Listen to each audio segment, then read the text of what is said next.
16e leçon de notre MOOC. Aujourd'hui, nous allons aborder un point particulier qui est l'élaboration, de la codification et de la mise en forme. Donc aujourd'hui, nous allons faire un petit pas de côté par rapport au déroulement de notre cours sur le design thinking et son adossement à la pratique du projet dont nous vous en avons présenté la thématique. Le sujet que nous abordons maintenant est un sujet particulièrement sensible pour le design et la réussite d'un projet en général, c'est celui de la forme. C'est un sujet d'importance car si on se trompe de forme, si on se trompe de code, c'est-à-dire de visage, de langage que l'on va donner à une espèce d'être qu'est le projet, on peut tout simplement être inaudible, incompréhensible, invisible. Et puis sans vouloir faire de vous des experts de la forme, nous voulons introduire ce chapitre pour en finir avec des jugements en général peu avisés et peu professionnels. Par exemple, c'est design. Normalement, le mot design n'est pas un adjectif. Ou pire, c'est pas sexy. Je me pose la question, qu'est-ce qu'un objet sexy ? Personnellement, après 40 ans de pratique, je ne sais toujours pas, mais on sent bien que les mots manquent à nos interlocuteurs pour nous faire part d'un sentiment, d'une remarque maladroitement formulée qui aurait peut-être mérité plus d'attention. Il y a différents niveaux d'implication de la forme. En voici quelques-uns. D'abord, différencier le produit par rapport à sa concurrence. Si le produit que l'on propose n'est pas différent des autres sur le fond, par exemple, je propose un nouveau grille-pain, il doit pourtant se différencier de ses concurrents très peu différents techniquement ou en termes d'usage. Quel levier peut-on alors principalement utiliser ? Celui de la marque, par exemple. On utilisera alors les codes qui ont été définis pour le reconnaître. Ou différencier l'utilisateur par rapport aux autres.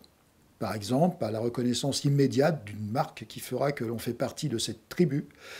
Un sac Vuitton, une Ferrari pour les plus fortunés. Bien sûr, nous sommes dans un cas plutôt haut de gamme ou le luxe. Il n'y a pas que ce cas de figure.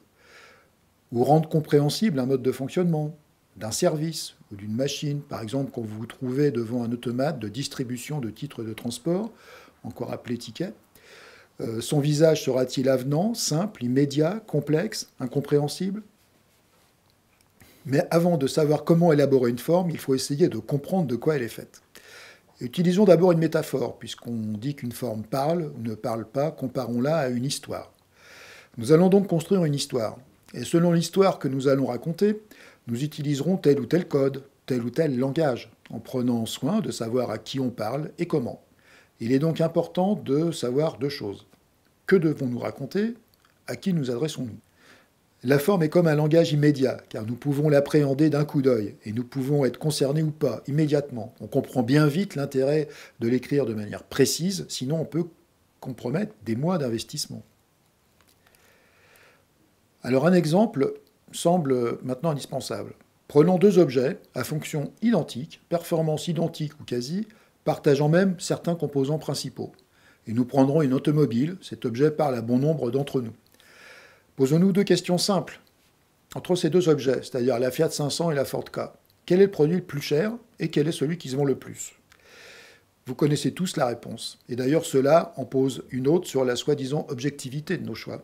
Voici un cas un peu extrême où une forme réussie a quasiment sauvé un empire industriel. Nous allons entrer un peu plus dans les composantes de la forme. Si on regarde le travail de certains experts, ils nous proposent en général 5 facteurs de caractérisation. Des facteurs culturels, des facteurs sociaux, des facteurs temporels, des facteurs harmoniques, des facteurs fonctionnels.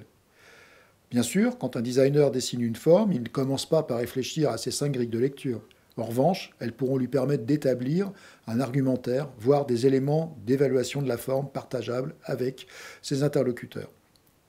On voit bien dans ces illustrations l'extrême diversité de chaque type de composante. Sur les facteurs culturels, cette image représente un déjeuner pour un certain type de population.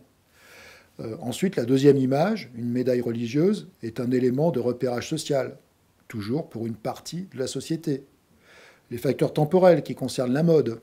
Selon les projets que nous allons faire, si c'est un investissement à 30 ans, il est clair que les facteurs temporels seront quasiment inexistants dans leur importance.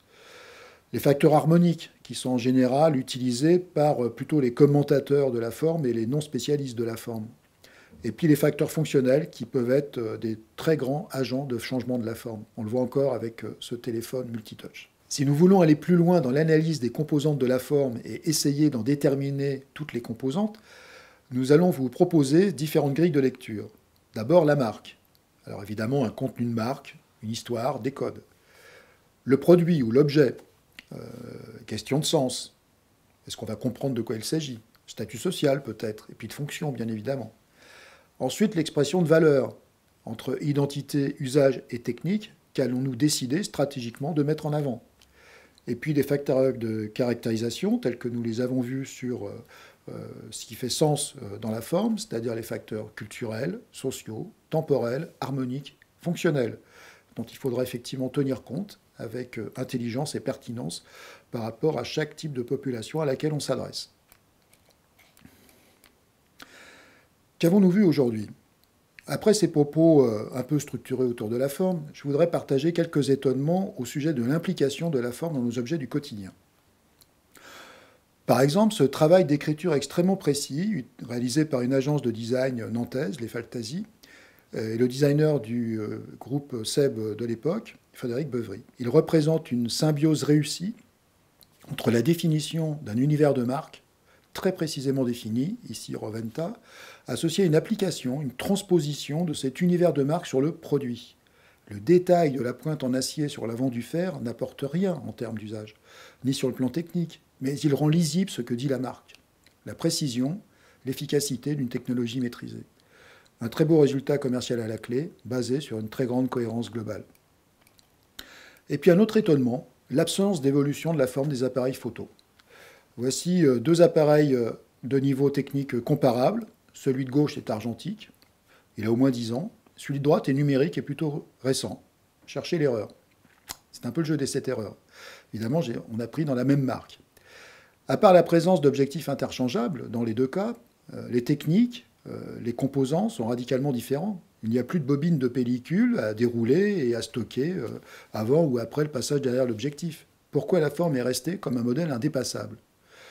Pourtant, il y a eu des expériences menées par certains designers, telles que celle de Ross Lovegrove en 1990, qui n'a pas eu de suite connue, alors que pourtant on pourrait en imaginer de pertinentes, par exemple dans le domaine des appareils photo moins compacts. Ce discours sur la notion de forme ne nous éloigne pas tellement de notre propos de départ, le design thinking. Pourquoi? En effet, si nous reprenons le désormais célèbre schéma de Tim Brown, que nous avons complété, voici les différentes implications de la forme dans cette démarche de design thinking. Considérons que notre histoire, notre forme, se lit selon 3 champs de perception. Voici comment ils s'impliquent par rapport à ce schéma. Entre désirabilité et faisabilité, nous sommes dans un champ cognitif, souvent lié à l'usage. Entre faisabilité et viabilité, nous sommes dans un champ lexical, lié à la lisibilité de ce que fait l'objet.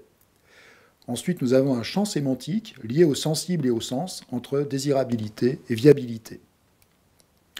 Donc aujourd'hui, nous avons détaillé ce qu'était pour nous une forme. On ne va pas faire de vous des experts, mais au moins des gens conscients de sa richesse et de ses enjeux. C'est donc une affaire de spécialistes, cette histoire de forme. Ça s'appelle des designers. Ces derniers ne vous parleront peut-être pas de manière aussi détaillée de la forme, nul besoin d'ailleurs, la forme qu'ils vous proposeront vous parlera ou pas. Et il faut être conscient que le recours aux sciences humaines et sociales, qui questionnent le sens, les émotions, les représentations, va beaucoup nous aider à élaborer cette forme. Nous avons donc démontré l'importance de la qualité et de la pertinence d'une forme dans la réussite d'un projet. Nous avons comparé l'élaboration de la forme à celle d'une histoire. Nous avons décrit les composantes principales de la forme et proposé des grilles de lecture, d'analyse, voire d'évaluation de cette forme. Des exemples ont illustré notre propos. La prochaine leçon nous permettra d'examiner ensemble 2 exemples de construction de la forme de notre projet Aqua Urbana.